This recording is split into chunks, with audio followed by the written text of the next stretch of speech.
কিরে ভাই, তানি রিসেপশনে কিরে ভাত খাচ্ছিস?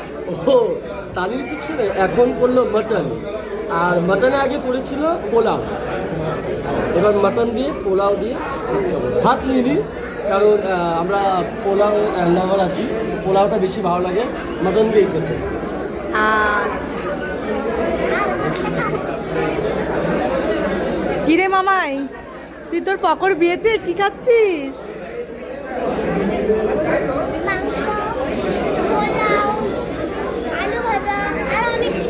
তাই, তাড়াতাড়ি খাও। আর এদিকে গুড্ডু, কি খাচ্ছিস রে তোর দিদির বিয়েতে? কষা মাংস আর পোলাও। বাহ, এই যে আমিও খাচ্ছি। নিয়েছি মাংস দেখো, একদম দারুণ সেদ্ধ হয়েছে ভালো। মাংস দিয়ে পোলাও দিয়ে খাচ্ছি। কে কে খাবে মাংস ভাত? চলে আসো।